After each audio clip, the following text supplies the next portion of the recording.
Bonjour, je suis Sylvie Gustave Di Duflo. J'ai 55 ans, je suis mère de 2 enfants, des jumeaux, et je suis candidate aux élections municipales et communautaires avec mon groupe Nouvel Élan pour Baïf. Un chiffre qui doit nous interpeller sur Baïf, c'est la décroissance démographique. En 2001, la population était chiffrée à plus de 6 000 habitants et aujourd'hui, en 2025, nous sommes à un peu plus de 4 500 habitants. Cette décroissance démographique, cette diminution de la population, quand on regarde un petit peu sa structuration, ce sont les jeunes de 18 à 35 ans qui quittent le territoire.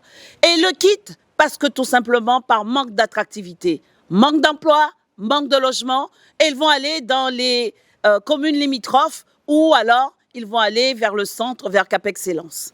Alors aujourd'hui, ce qu'il faut absolument pour nous, c'est de reconquérir et de faire rester cette population jeune. Et pour cela, il faut tout simplement avoir des projets de développement de l'activité économique. Et ça tombe bien, le Nouvel Élan pour Baïf et moi-même, nous avons des projets. L'un des premiers projets, de manière extrêmement concrète, c'est l'extension de la zone artisanale des Pères Blancs.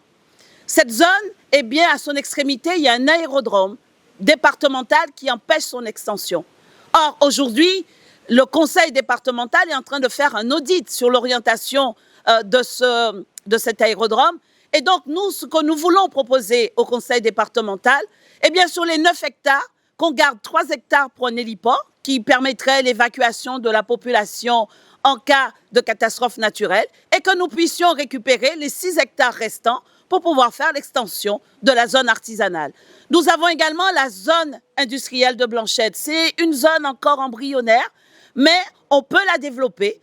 Le plan local d'urbanisme du temps d'Edouard Hatchi avait été déjà orienté dans ce sens pour pouvoir faire venir des entreprises et donc faire venir l'emploi. Depuis 25 ans, il n'y a pas eu de programme de logement sur Baïf. Les derniers programmes, Cité Batterie, Cité Saint-Dominique ou encore la Cité Bois-Rimbaud, c'est le travail d'Edouard Hatchi, l'ancien maire de Baïf. D'ailleurs, ancien maire qui est sur ma liste et qui viendra transmettre son héritage au cours de cette campagne des municipales. Il faut relancer ce programme-là et bien évidemment, nous avons la cartographie de la commune en tête et nous voyons déjà où nous pourrions implanter ces nouveaux programmes de logement. Comme je l'ai dit, cette équipe municipale qui est en place depuis 2 mandatures, c'est-à-dire depuis 12 ans, a reçu en héritage un certain nombre d'infrastructures. Ce sont les foyers ruraux de Karata, de la cité Saint-Dominique, le lavoir. Et en fait, la majorité de ces foyers ruraux sont dans un délabrement indescriptible, alors même que ces foyers avaient pour vocation d'animer les quartiers. Parce que dans un foyer rural, vous pouvez faire de l'aide aux devoirs, vous pouvez faire des formations pour les personnes âgées, pour les initier au numérique ou à l'intelligence artificielle. Vous pouvez également organiser des formations avec la Chambre d'agriculture pour les agriculteurs et singulièrement pour les jeunes agriculteurs, puisque nous avons un problème de renouvellement intergénérationnel sur notre commune. C'est aussi les routes communales qui ont été laissées dans un état de délabrement indescriptible. Quand on voit les routes communales de Baïf, ce sont des routes du tiers-monde, bourrées de crevasses et quelquefois dangereuses parce qu'elles se sont affaissées. Et pourtant, l'équipe municipale a bien reçu 5 millions d'euros de la taxe spéciale de consommation de carburant. Cette taxe qu'on vous prélève chaque fois que vous faites de l'essence ou du gasoil. 5 millions et cette équipe n'a utilisé que moins de 600 000 euros pour pouvoir entretenir ces routes pendant ces 12 années. Il y a également les infrastructures sportives, le terrain de foot du bourg, le terrain de basket, le terrain de volley-ball du bourg. Mais il y a également, évidemment, les terrains de tennis, les terrains de basket sur le quartier de Saint-Robert. Rien n'a été rénové en 12 ans. Et d'ailleurs, sur le terrain de foot, les joueurs ne peuvent pas jouer parce que c'est du manger pour les bœufs qu'on est en train de faire. Ils sont obligés de louer ailleurs pour pouvoir faire leur match de compétition.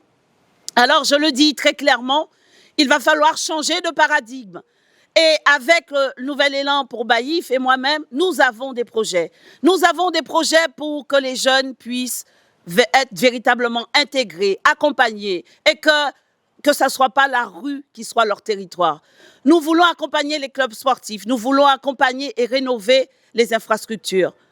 Nous voulons également mettre en avant les atouts patrimoniaux et naturels, les roches gravées qui eux aussi ont été laissées à l'abandon, de même que le site familial du Chevalier Saint-Georges qui est un site privé, mais on pourra négocier avec les héritiers. Avec Nouvel Élan pour Baïf, nous voulons une Baïf qui rayonne, nous voulons une Baïf où on se sent fier d'y habiter. C'est mon projet, c'est mon ambition de faire de Baïf une pépite sur le Grand Sud Caraïbe.